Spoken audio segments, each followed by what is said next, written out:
Hello friends, आज हम इस वीडियो में यात्रा वृत्तांत पढ़ेंगे और जो भी इम्पोर्टेंट यात्रा वृत्तांत होंगे उनको हमने रेड कलर से हाईलाइट किया हुआ है और यात्रा वृत्तांत को हम ट्रिक के माध्यम से याद करने का प्रयास करेंगे। तो चलिए देखना स्टार्ट करते हैं। सबसे पहले हम बात करते हैं भारतेंदु हरिश्चंद्र की। तो भारतेंदु हरिश्चंद्र ने जो भी यात्राएँ की हैं वो सिर्फ भारत में की हैं। कहाँ की हैं? भारत में। अब सबसे पहले बात करते हैं भारतेंदु की यात्राओं की। तो भारतेंदु ने 4 यात्रा वृत्तांत लिखे हैं। पहला है सरयू पार की यात्रा, नेक्स्ट है मेहंदवाल की यात्रा, लखनऊ की यात्रा, हरिद्वार की यात्रा। अब इन्होंने जो भी यात्राएं की हैं वो कब से कब तक की हैं? तो 1871 से लेके 1879 तक के बीच में जो है उन्होंने अपनी यात्राएं पूरी की हैं। उन्होंने 4 यात्रा वृत्तांत लिखे हैं। अब एक क्वेश्चन बनता है कि हिंदी का पहला यात्रा वृत्तांत कौन सा है? तो हिंदी का पहला यात्रा वृत्तांत सरयू पार की यात्रा है और ये सरयू पार की जो यात्रा है वो भारतेंदु हरिश्चंद्र ने लिखी है। तो एक क्वेश्चन तो ये बहुत इंपॉर्टेंट है। अब नेक्स्ट है श्रीमती हरदेवी। तो देखिए, जब हम श्रीमती हरदेवी की बात करते हैं तो श्रीमती हरदेवी ने 1883 में लंदन यात्रा लिखी। अब इसको कैसे याद रखेंगे? तो हर देवी, जो हर एक देवी है वो कहाँ जाती है? लंदन की यात्रा पर जाती है हर एक देवी। अब नेक्स्ट है भगवान दास वर्मा। तो भगवान दास वर्मा, जब देवी लंदन जा रही है तो भाई देवी जब लंदन जाएगी तो भगवान भी तो लंदन जाएंगे। तो भगवान क्या होंगे? लंदन का यात्री। तो भगवान दास ने क्या लिखी है? लंदन का यात्री। और कब लिखी है? 1884 में। तो जब देवी गई तो उसके साथ 1 साल के बाद जो है भगवान भी चले गए। जब देवी गई तो उसके 1 साल के बाद भगवान भी चले गए। तो इससे याद हो जाएगा कि देवी जो है हर देवी, श्रीमती हर देवी ने लंदन यात्रा लिखी है और जो भगवान दास वर्मा थे उन्होंने लंदन का यात्रा लिखा है 1884 में। नेक्स्ट है दामोदर शास्त्री। अब देखिए, द से दामोदर और द से जो है दिग्ग यात्रा। तो दामोदर शास्त्री ने क्या किया कि जब भगवान गए हो 1884 में लंदन, तो उसी के बाद दामोदर शास्त्री ने क्या किया कि उसके 1 साल के बाद जो है मेरी पूर्व दिग्ग यात्रा लिख दी।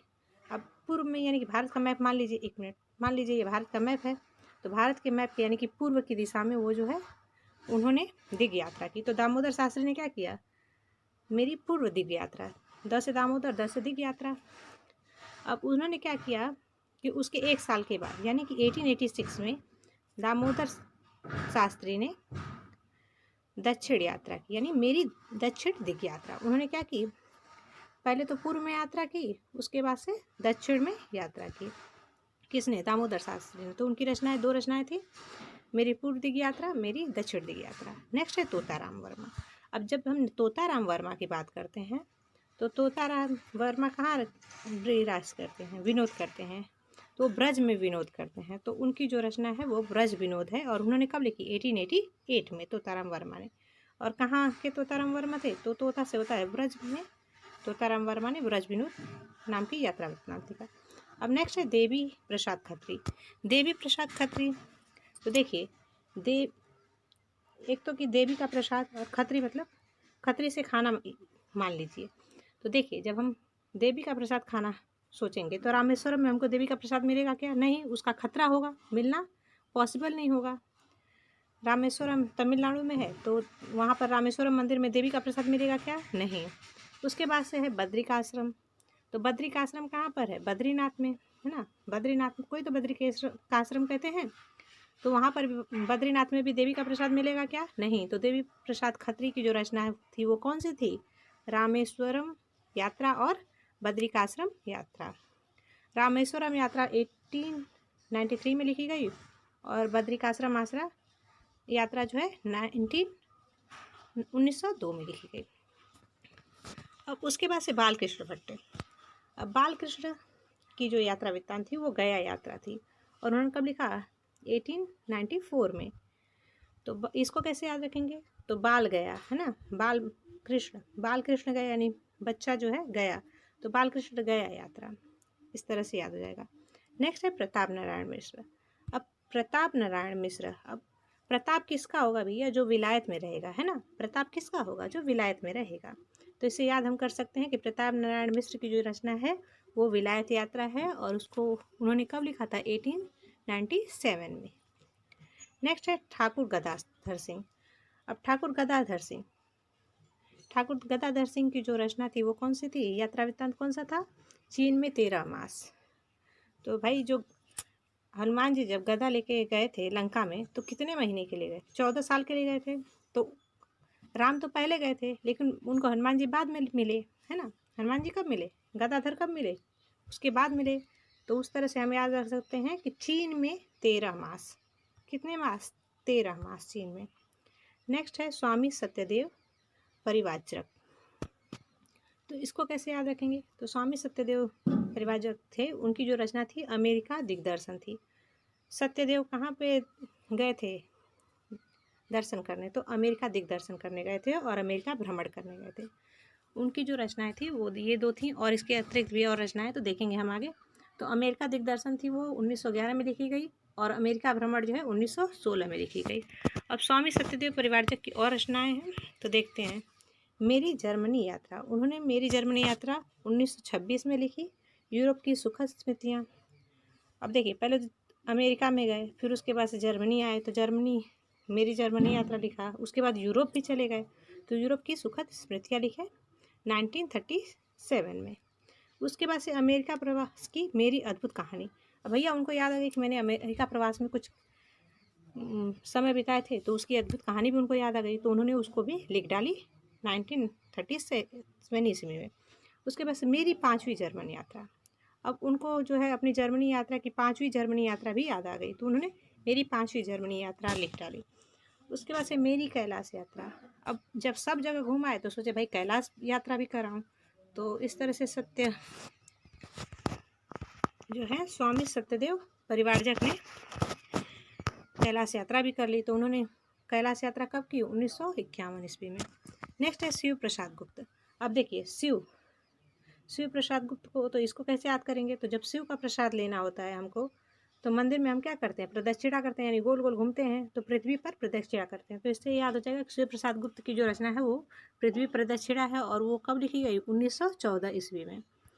नेक्स्ट है गोपाल राम गहमरी, है ना, गोपाल राम गहमरी। तो देखिए अब इसमें को हम कैसे याद रखेंगे, तो राम कहाँ गए थे, लंका गए थे, लंका की यात्रा पे गए थे कि नहीं गए थे, और गह के मारने गए थे, नहीं चुन के मारने गए थे, किसको मारने गए थे, रावण को। तो इस तरह से हम याद कर सकते हैं कि गोपाल राम गहमरी की जो रचना है वो कौन सी है, लंका यात्रा है, और वो कब लिखी गई, 1916 ईस्वी में।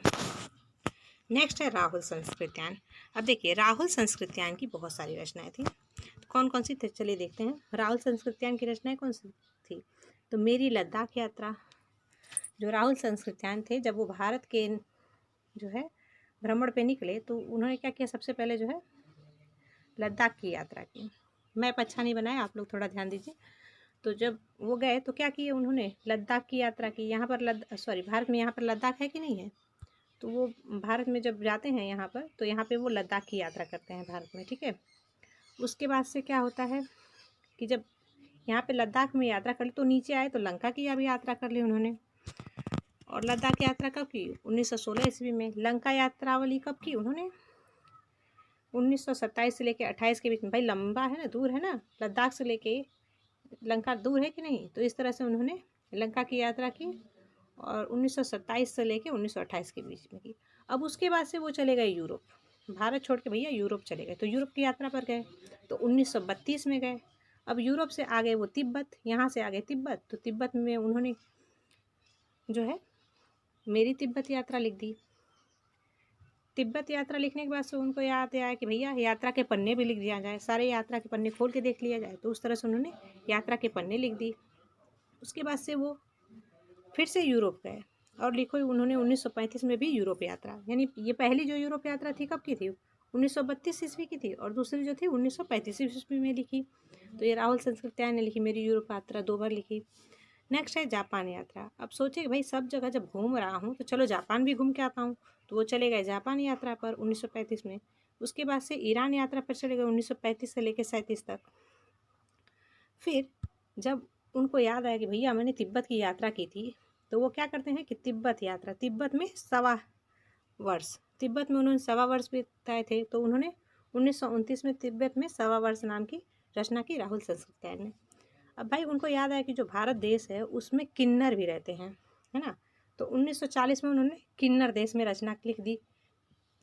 उसके बाद से रूस में 25 मास। अब भाई ये जब इतना घूम रहे हैं, भारत पूरा घूम डाले, तो सोचे कि चलो रूस इतना दूर है, इतना बड़ा देश है, उसको भी घुमाते हैं।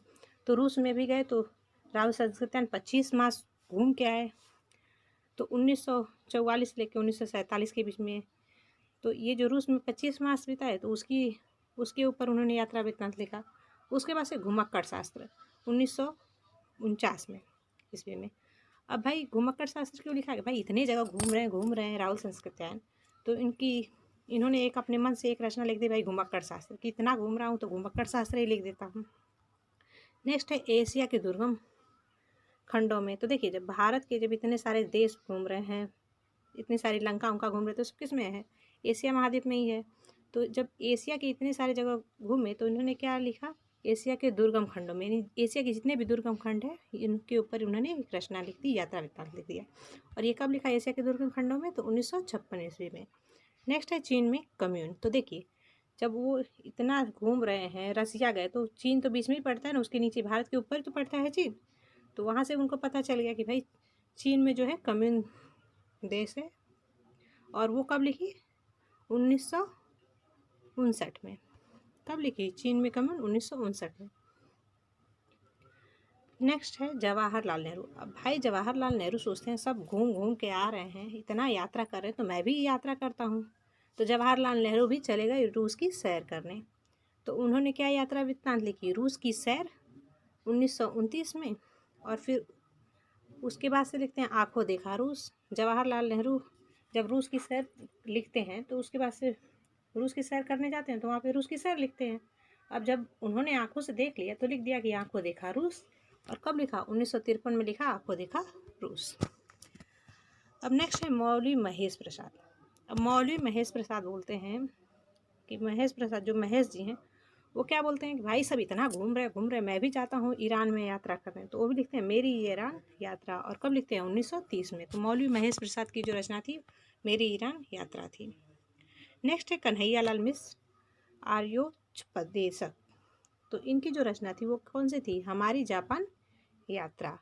और जापान यात्रा उन्होंने कब लिखी? हमारी जापान यात्रा 1931 ईस्वी में। फिर उसके बाद से वो इराक चले जाते हैं कन्हैया लाल मिश्र। तो वो लिखते हैं मेरी इराक यात्रा 1940 में, यानी कि उसके 9 साल के बाद, जापान की यात्रा के 9 साल के बाद वो मेरी इराक यात्रा लिखते हैं। नेक्स्ट है राम नारायण मिश्र। अब राम नारायण मिश्र क्या करते हैं? यूरोप में 6 मास जाते हैं, यूरोप में 6 मास की यात्रा लिखते हैं। और ये 1932 ईस्वी में लिखते हैं। नेक्स्ट है गणेश नारायण सोमानी। अब गणेश नारायण सोमानी ने मेरी यूरोप यात्रा लिखी है और 1932 ईस्वी में। नेक्स्ट है प्रोफेसर मनोरंजन। अब प्रोफेसर मनोरंजन ने उत्तराखंड के पथ पर 1936 ईस्वी में लिखा। अब मनोरंजन, सबसे ज़्यादा मनोरंजन भाई कहाँ पर होता है?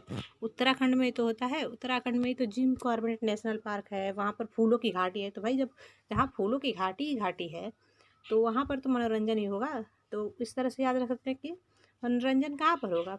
तो उत्तराखंड के पथ पर। तो ये किसने लिखा है? प्रोफेसर मनोरंजन जी ने। नेक्स्ट है सेठ गोविंद दास। अब जब सेठ गोविंद दास हैं, तो उनकी जो यात्रा वृत्तांत है वो कौन कौन से है? तो हमारा प्रधान उपनिवेश सुदूर दक्षिण पूर्व 1951 में लिखा। और पृथ्वी परिक्रमा। अब पृथ्वी परिक्रमा इन्होंने कब लिखा? तो 1954 ईस्वी में लिखा। और इसके पहले भी हम लोगों ने पृथ्वी परिक्रमा एक जगह देखी थी कि नहीं देखी थी? किसकी देखी थी? शिव प्रसाद जी की, है ना। यहाँ पर दिखाती मैं, शिव प्रसाद गुप्त जी की हम लोगों ने देखी थी ना। शिव प्रसाद गुप्त जी की पृथ्वी प्रतिष्ठा कब की थी? तो 1914 ईस्वी में लिखा। और यहाँ जो है किसने लिखा? गोविंद दास जी ने लिखा। सेठ गोविंद दास जी ने भी लिखा पृथ्वी परिक्रमा। तो उनकी सेठ गोविंद दास जी की जो है वो पृथ्वी परिक्रमा है ना, 1954 में लिखी। लेकिन इसके पहले जो है शिव प्रसाद गुप्त ने प्रदक्षिणा लिखी है, पृथ्वी प्रदक्षिणा। इनकी प्रदक्षिणा है और गोविंद दास की क्या है? परिक्रमा है। ठीक है, यहाँ पर गोविंद दास जी की क्या है? परिक्रमा है, पृथ्वी परिक्रमा है। ठीक है, याद रहेगा। नेक्स्ट है संताराम। तो संताराम का क्या है, तो संताराम ने लिखा है स्वदेश विदेश यात्रा। अब संताराम है तो क्या करेंगे, स्वदेश और विदेश दोनों जगह यात्रा करके आएंगे। नेक्स्ट है सूर्य नारायण व्यास। अब सूर्य नारायण व्यास ने कौन सी रचना की, यात्रा वृत्तांत किया, तो सागर प्रवास किया। नारायण से याद आता है ना, नारायण जी क्या करते थे, सागर में ही प्रवास करते थे, है ना। तो सूर्य नारायण, तो उन्होंने कहाँ प्रवास किया, सागर में प्रवास किया, सागर प्रवास यात्रा लिखा। और सूर्य, अब देखिए सूर्य जो है और नारायण है, तो इससे याद जाएगा सूर्य की परछाई कहाँ पड़ेगी भाई, सागर में पड़ेगी। और नारायण भी कहाँ रहते हैं, सागर में ही रहते हैं, सागर में ही प्रवास करते हैं ना। तो इससे याद कर लेंगे कि सूर्य नारायण व्यास की जो रचना है यात्रा वृत्तांत है वो है सागर प्रवास, और उन्होंने कब लिखा, 1940 ईस्वी में लिखा। अब सत्यनारायण, अब सत्यनारायण की बात करते हैं। तो सत्यनारायण ने कौन से यात्रा वृत्तांत लिखे, तो आवारे की यूरोप यात्रा 1940 में, यूरोप के झरोखे में युद्ध यात्रा 1940।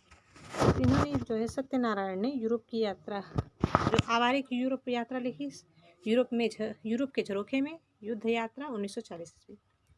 अब नेक्स्ट है काका कालेलकर। काका कालेलकर ने जो है हिमालय की यात्रा लिखी 1948 ईस्वी में, और सूर्योदय का देश 1955 ईस्वी में। ये दो रचनाएं जो है काका कालेलकर की है। नेक्स्ट है राम वृक्ष बेनीपुरी। तो देखिए यहाँ पर वृक्ष आया है, वृक्ष पर क्या होगा भाई, वृक्ष पे पंखी तो उड़ेंगे।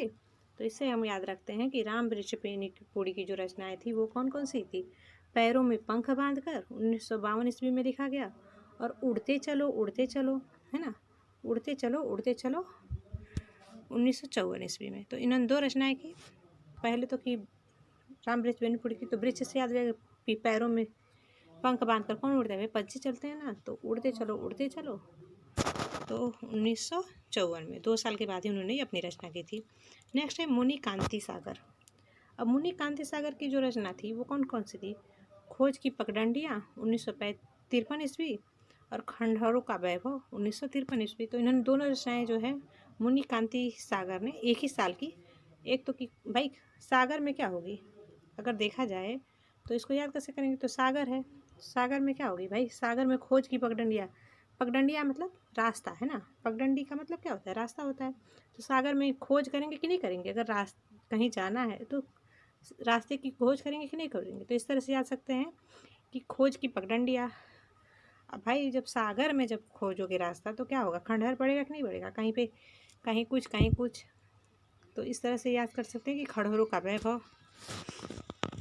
अब नेक्स्ट है यशपाल। तो यशपाल की जो रचनाएं हैं वो कौन कौन सी है, लोहे की दीवार के दोनों ओर, वो कब लिखी गई, 1953 ईस्वी में। अब भाई इसको याद कैसे करेंगे, तो देखिए यश उसी का होगा ना जिसके पास लोहे की दीवारें होंगी। हर किसी के पास लोहे की दीवार होती है क्या, नहीं। तो जिसके पास लोहे की दीवारें होंगी भाई उसका यश होगा। तो इस तरह से याद कर सकते हैं कि लोहे की दीवार के दोनों ओर जो है यशपाल की रचना है। जय अमरनाथ। अब भाई जय अमरनाथ कौन करेगा, हर कोई अमरनाथ में जा सकता है क्या, नहीं। जिसके पास यश होगी, कीर्ति होगी, वही तो जाएगा अमरनाथ की यात्रा पर। तो इस तरह से याद कर सकते हैं कि जय अमरनाथ जो है यशपाल की रचना है, और इसे इन्होंने 1955 ईस्वी में लिखा है। उसके बाद से राह बीती। अब भाई जो यश वाला आदमी है, यश कीर्ति वाला आदमी है, जो यश को पाल रहा है, वो अपनी राहों को बिता देगा कि नहीं बिता देगा, तो उसकी राह भी तो बीत जाएगी, चलते चलते उसकी राह बीत जाएगी। तो इस तरह से याद कर सकते हैं राह बीती जो है यशपाल की रचना है। अब नेक्स्ट है उत्तराखंड के पद पर। अब इतना यशवान आदमी है तो भाई उत्तराखंड में जाएगा कि नहीं जाएगा, फूलों की घाटी देखनी है उसको, चामोली देखना है, गंगोत्री देखना है, यमुनोत्री देखना है। तो इतना यश वाला आदमी उत्तराखंड जाएगा कि नहीं जाएगा, तो वो उत्तराखंड के पद पर भी जो है वो जाएंगे, तो वहाँ की यात्रा वृत्तांत लिखेंगे। तो उत्तराखंड के पद पर यात्रा वृत्तांत किसका है, यशपाल का है। अब नेक्स्ट है स्वर्गोदयान बिना साप 1975 ईस्वी। तो अब ये जो स्वर्गोदयान बिना साप के, तो अब जब ऐसे इतना यश वाला कीर्ति वाला जब आदमी होगा, बिना यश वाला आदमी ऐसे स्वर्ग में जाएगा क्या, स्वर्ग वाले बगीचे में जाएगा जब सांप ना हो। अबे स्वर्ग के बगीचे में तो हर कोई तो जा ही नहीं सकता। तो जो यश वाला कीर्ति वाला व्यक्ति होगा वही, जो यश को पालेगा वैसा व्यक्ति ही स्वर्गोद्यान बिना सांप वाले उद्यान में जाएगा, है ना। तो इस तरह से हम याद कर सकते हैं कि स्वर्गोद्यान बिना सांप जो रचना है यात्रा वृत्तांत है वो किसका है, यशपाल का है। नेक्स्ट है अज्ञेय की। तो अज्ञेय की 2 रचनाएं हैं, 2 यात्रा वृत्तांत हैं। एक तो कि अरे ये यावर याद रहेगा, 1953 ईस्वी में लिखा गया, और एक है एक बूंद सहसा उछली। तो अज्ञेय की 2 यात्रा वृत्तांत हैं, अरे ये यावर याद रहेगा 1953 ईस्वी, उसके जो है 7 साल के बाद उन्होंने क्या लिखा, एक बूंद सहसा उछली, तो 1960 ईस्वी में। नेक्स्ट है मोहन राकेश। तो मोहन राकेश की जो यात्रा वृत्तांत है वो कौन सा है, आखिरी चट्टान तक। कौन सा है मोहन राकेश का, आखिरी चट्टान तक, 1953 ईस्वी में लिखा गया। नेक्स्ट है भागवत सरल उपाध्याय। तो भागवत सरल उपाध्याय का जो यात्रा वृत्तांत है वो कौन सा है, तो कलकत्ता की पैकिंग, और नेक्स्ट है सागर की लहरों पर।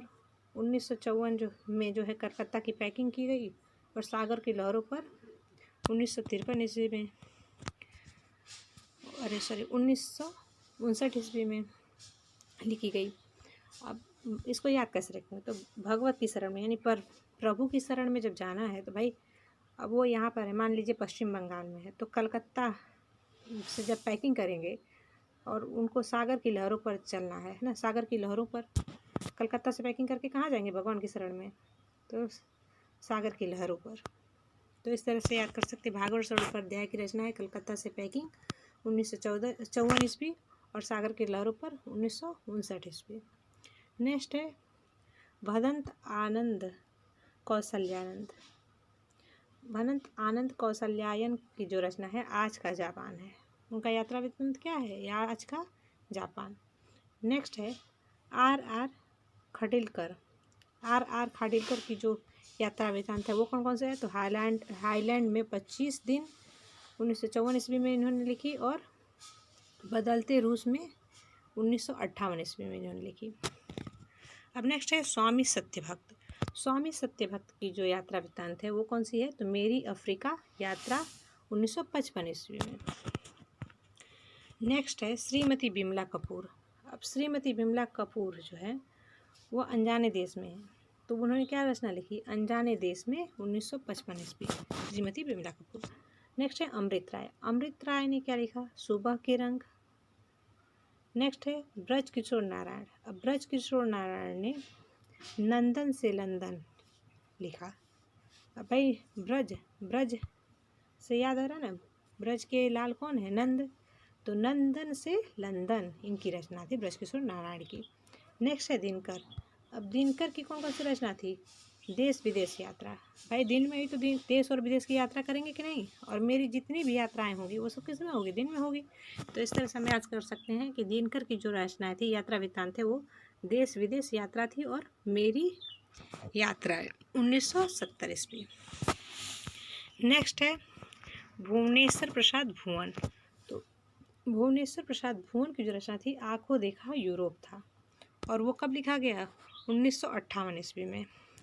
प्रभाकर द्विवेदी। अब प्रभाकर द्विवेदी की जो रचनाएं थी, यात्रा वृत्तांत था, वो कौन कौन सा था, तो पार उतरती कह जई हो, पार उतरती कह जई हो 1958 ईस्वी में लिखा गया, और धूप में सोई नदी। तो धूप में सोई नदी कब लिखा गया, 1976 ईस्वी।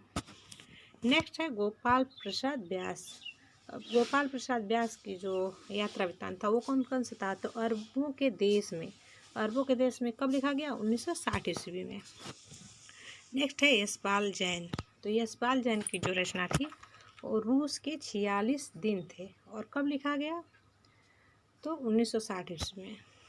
और ये यशपाल जैन है, और वो जो हमने पहले पढ़ा था वो कौन थे, यशपाल जी थे। नेक्स्ट है रघुवंश। अब रघुवंश की जो रचना थी वो हरी घाटी थी, ठीक है, और ये हरी घाटी रघुवंश की जो रचना कब लिखी गई, तो 1961 ईस्वी में। नेक्स्ट है प्रभाकर माचवे। तो प्रभाकर माचवे की जो रचना थी, प्रभाकर है ना, प्रभा से क्या होता है, प्रभाकर अगर देखा जाए तो सूर्य होता है ना, और प्रभाकर अगर देखा जाए तो इससे क्या होगा कि गोरी, प्रभाकर कहाँ होगा भाई, प्रभाकर दिन, तो दिन में क्या दिखेगा हमको भाई, गोरी नज़रों में हमें दिखेगी, है ना, गोरी नज़रों में हम, तो गोरी के नज़रों में हम कब दिखेंगे भाई, दिन में ही तो दिखेंगे। तो प्रभाकर का मतलब होता है दिन, सूरज है ना, तो सूरज के समय में ही तो हमको गोरी के नज़रों में हम दिखेंगे, अंधेरे में दिखेंगे क्या? नहीं ना। तो इस तरह से हम याद कर सकते हैं कि प्रभाकर माचवे जो है उनकी रचना है गोरी नज़रों में हम 1964 ईस्वी में लिखी गई। निर्मल वर्मा की, ये तो सबसे ईजी है कि निर्मल वर्मा की जो यात्रा वृत्तांत था वो कौन सा था? चीड़ों पर चांदनी। और चीड़ों पर चांदनी कब लिखा गया? तो 1964 ईस्वी में लिखा गया। नेक्स्ट है विष्णु प्रभाकर। अब विष्णु प्रभाकर की जो यात्रा वृत्तांत थे वो कौन कौन से थे? तो हंसते निर्झर, दहकती भट्टी। अब विष्णु प्रभाकर के समय में जो है निर्झर जो है हंस रहे हैं और भट्टी दहक रही है, 1966 ईस्वी में लिखा गया। ज्योतिपुंज हिमालय 1982 ईस्वी में लिखा गया। हम सफ़र मिलते रहें 1996 ईस्वी में लिखा गया विष्णु प्रभाकर के द्वारा। अब नेक्स्ट है लक्ष्मी देवी चूड़ावत। देखिए लक्ष्मी देवी चूड़ावत की जो रचना थी हिंदू कुश के उस पार थी और 1966 ईस्वी में लिखी गई। तो सहानी, बलराज सहानी की जो रचना थी रूसी सफ़रनामा थी और 1971 ईस्वी में लिखी गई। नेक्स्ट है डॉक्टर नागेंद्र। अब डॉक्टर नागेंद्र की जो रचना थी अप्रवासी की यात्राएं थी। अब भाई इसको याद कैसे रखेंगे? तो देखिए डॉक्टर नागेंद्र की जो रचना थी अप्रवासी की यात्राएं थी। तो देखिए नागेंद्र से हमको याद होता है ना, नागेंद्र से किसकी याद आ रही है? सांप की याद आ रही है, नाग की याद आ रही है। तो वो कैसे रहते हैं? एक जगह प्रवास करते हैं क्या? नहीं, अप्रवासी रहते हैं ना, एक जगह पे तो बैठते नहीं है, इधर उधर भटकते रहते हैं। सांप इधर उधर भागते हैं कि नहीं भागते हैं? तो इससे हमको याद हो जाएगा कि डॉक्टर नागेंद्र का जो यात्रा वृत्तांत था वो कौन सा था? अप्रवासी की यात्राएं। और ये कब लिखी गई? 1972 ईस्वी में। नेक्स्ट है शंकर दयाल सिंह। अब शंकर दयाल सिंह की जो यात्रा वृत्तांत थे वो कौन कौन से थे? तो गांधी देश के लेनिन के देश में, देखिए गांधी के देश से है ना, शंकर दयाल सिंह की रचना कौन सी? गांधी के देश से, लेनिन के देश में। समझ में आया? यानी कि गांधी के देश से जो है स्टार्ट होता है और लेनिन के देश में कब जाता है? 1973 ईस्वी में। तो ये शंकर दयाल सिंह ने लिखी है। नेक्स्ट यात्रा वृत्तांत है श्रीकांत वर्मा का। श्रीकांत वर्मा ने जो यात्रा वृत्तांत लिखा है वो है अपोलो का रथ और ये कब लिखा गया? 1975 ईस्वी में। नेक्स्ट है कमलेश्वर। अब कमलेश्वर ने जो है यात्रा वृत्तांत लिखे हैं वो कौन सी है? खंडित यात्राएं 1975 ईस्वी। नेक्स्ट है कश्मीर रात का के बाद 1997 में लिखी। आंखों देखा पाकिस्तान 2006 ईस्वी में लिखी। तो देखिए कमलेश्वर ने क्या किया कि खंडित यात्राएं लिखी, नेक्स्ट लिखी कश्मीर रात के बाद और उसके बाद आंखों देखा पाकिस्तान। तो बस कश्मीर और पाकिस्तान कहाँ कहाँ है भाई? पास पास ही तो है। और जब कश्मीर से पाकिस्तान जाएंगे तो यात्राएं क्या होंगी? खंडित होंगी, उसमें कुछ नहीं तो कुछ प्रॉब्लम होगी कि नहीं होगी? तो इस तरह से हम याद रख सकते हैं कमलेश्वर ने जो 3 रचनाएं की हैं। नेक्स्ट है दुर्गा देवी सिंह।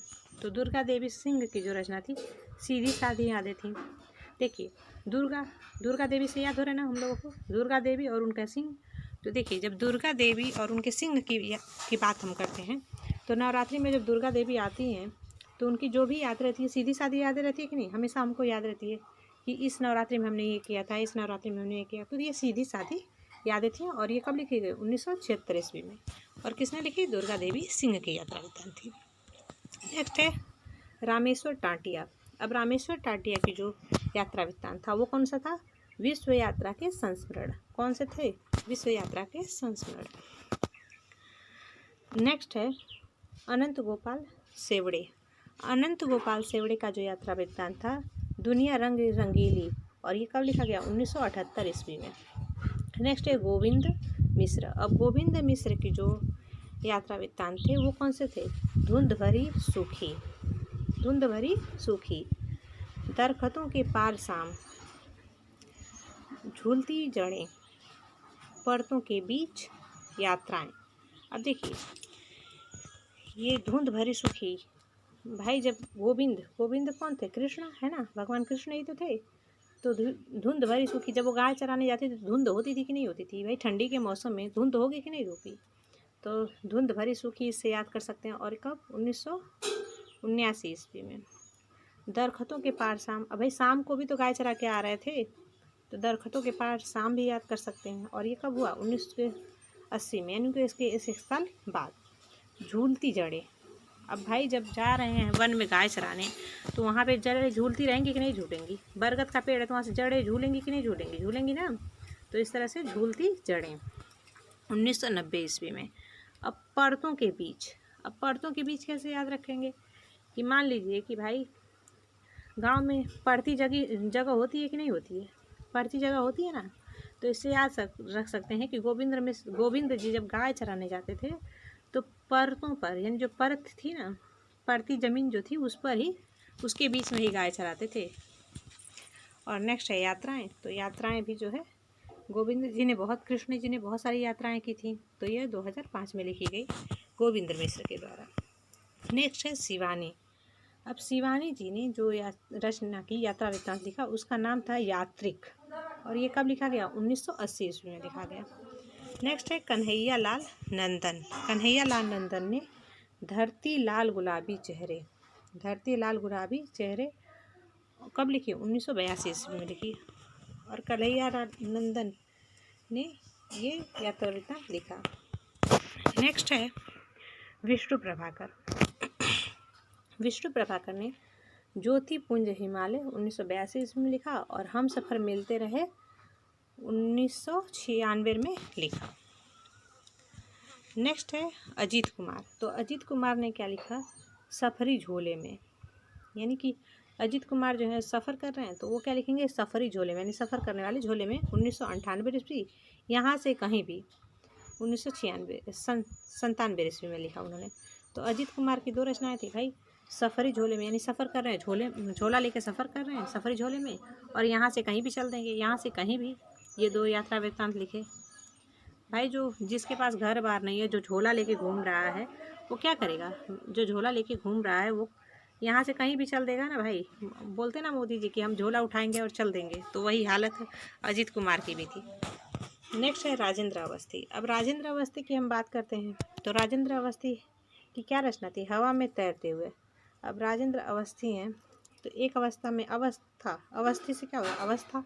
तो एक अवस्था में नहीं रहेंगे भाई, हवा में तैरते हुए रहेंगे 1996 ईस्वी में। राजा इंद्र भी तो, यहाँ राजेंद्र का मतलब क्या होता है? राजा इंद्र, और अवस्था, अवस्थी से अवस्था मान लीजिए। तो राजा इंद्र क्या करेंगे? हवा में तैरते हुए रहेंगे।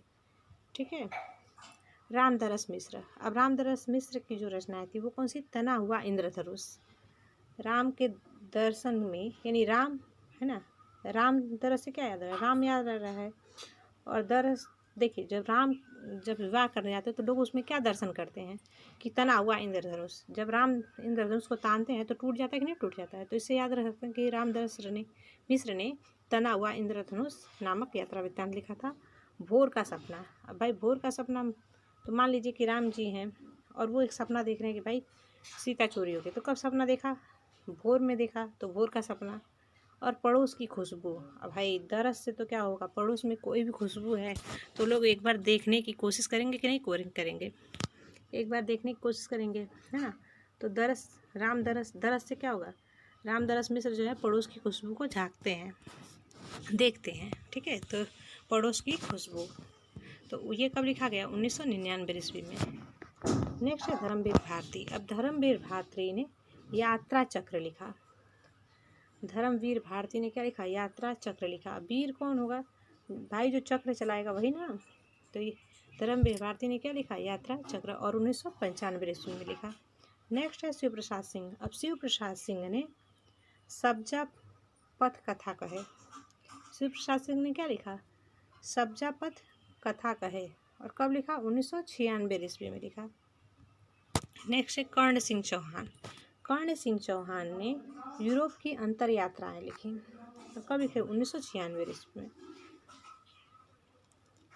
कर्ण, इसको याद कर सकें तो देखिए, कर्ण का मतलब होता है, अगर देखा जाए तो कर्ण से कान शब्द आ रहा है ना।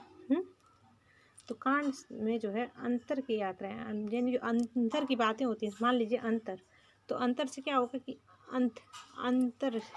अंतर बोलते हैं ना, तो अंतर की जो बातें हैं वो सुन सकते हैं। अंदर की बातें भी अगर दीवार पे कान लगा के सुनी जाए तो सुनी जाएगी कि नहीं जाएगी? तो इससे याद रख सकते हैं कि कर्ण सिंह चौहान ने यूरोप की अंतर यात्राएं लिखी थी। नेक्स्ट है मंगलेश डबराल। अब मंगलेश डबराल ने एक बार आयुबा नामक रचना की थी, और कब की थी? 1996 ईस्वी में। नेक्स्ट है सीतेश आलोक। सीतेश आलोक ने लिबर्टी के देश में लिखा है और कब लिखा है? 1997 ईस्वी में। नेक्स्ट है वल्लभ डोभाल। तो वल्लभ डोभाल ने आधी रात का सफ़र नामक यात्रा वृत्तांत लिखा है और कब लिखा है? 1998 ईस्वी में। नेक्स्ट है हिमांशु जोशी। अब ये इम्पॉर्टेंट है, हिमांशु जोशी ने कौन सी यात्रा वृत्तांत लिखा था? तो यातना शिविर में, यानी हिमांशु जोशी को जो शिविर में यात्राएं दी जा रही थी उसके विषय पर उन्होंने यात्रा वृत्तांत लिखा था। तो इसको याद रखेंगे कि यात्रा शिविर में 1998 ईस्वी में हिमांशु जोशी ने लिखा। नेक्स्ट है विश्वनाथ प्रसाद तिवारी। अब विश्वनाथ प्रसाद तिवारी ने कौन सी यात्रा वृत्तांत लिखे? तो आत्म की धरती और अंतरहीन आकाश। अब विश्व के जो नाथ हैं इसको याद कर सकते हो। तो विश्व के नाथ कौन से होंगे भैया? विश्व के नाथ तो वही होंगे ना, भगवान शंभु, शिव शंभु, शंकर भगवान है ना। तो अब वो जो है आत्मा की धरती यानी धरती भी उन्हीं की है और अंतरहीन आकाश भी उन्हीं का है। विश्व के नाथ का ही तो है आत्मा की धरती और अंतरहीन आकाश। तो इस तरह से यात्रा कर सकते हैं कि इनकी विश्वनाथ प्रसाद तिवारी की 2 रचनाएं हैं और आत्मा की धरती उन्होंने कब लिखी? 1998 ईस्वी में और अंतरहीन आकाश लिखा 2005 ईस्वी में। नेक्स्ट है रमेश चंद्र शाह। तो रमेश चंद्र शाह ने एक लंबी छां लिखी, कब लिखी? 2000 ईस्वी में। कृष्णदत्त पालीवाल ने जापान में कुछ दिन 2003 ईस्वी में लिखा। नेक्स्ट है नरेश मेहता। अब नरेश मेहता ने क्या रचना की? कितना अकेला आकाश, और कब की? 2003 ईस्वी में। तो अब नरेश भगवान यानी भगवान शिव शंभु है, तो आकाश में कई लोगों के साथ रहते हैं क्या? नहीं ना, अकेले भगवान है भाई, अकेले ही रहते हैं। तो कितना अकेला आकाश, वो सोचते हैं कितना अकेला आकाश है, तो उस तरह लिख देते हैं उनकी कितना अकेला आकाश। नेक्स्ट है नासिरा शर्मा। अब नासिरा शर्मा की जो रचना थी वो कौन सी थी? जहाँ फव्वारे लहू रोते हैं। नासिरा शर्मा की क्या थी? जहाँ फव्वारे लहू रोते हैं। अब इसको कैसे याद रखेंगे? ये कब लिखी गई? तो 2003 में लिखी। उसको याद कैसे रखेंगे? तो देखिए नासिरा यानी नाक से जो खून निकलते हैं कि नहीं, नाक से अगर देखा जाए या नासिरा से, तो हम लोग नाक शब्द याद कर सकते हैं। तो नाक से जब खून निकलते हैं तो उससे क्या होता है? फव्वार निकलते हैं कि नहीं खून में से। तो जहाँ फव्वारे लहू रोते हैं, ये रचना नासिरा शर्मा की थी। नेक्स्ट है मनोहर श्याम जोशी। तो देखो मनोहर श्याम जोशी की जो रचना थी वो कौन सी थी? क्या हाल है चीन के, 2006 ईस्वी में। पश्चिमी जर्मनी पर उड़ती नज़र, 2006 ईस्वी में। ये 2 रचनाएं उन्होंने 2006 ईस्वी में लिखी थी। तो मनोहर श्याम जोशी की रचना कौन सी थी? क्या हाल है चीन के, पश्चिमी जर्मनी पर उड़ती नज़र। ये मनोहर श्याम जोशी की रचनाएं थी। फ्रेंड्स, इस वीडियो में इतना ही। आप लोगों को अगर ये वीडियो पसंद आई होगी तो इसे लाइक कीजिए, शेयर कीजिए और हमारे चैनल को सब्सक्राइब कीजिए। सभी चीज़ों की ट्रिक बनाना पॉसिबल नहीं हो पाती है, तो जो भी इम्पोर्टेंट मुझे लगा मैंने उसकी ट्रिक बनाई। अगर आप लोग को वीडियो पसंद आए तो इसे लाइक ज़रूर कीजिए। Thanks for watching and keep study.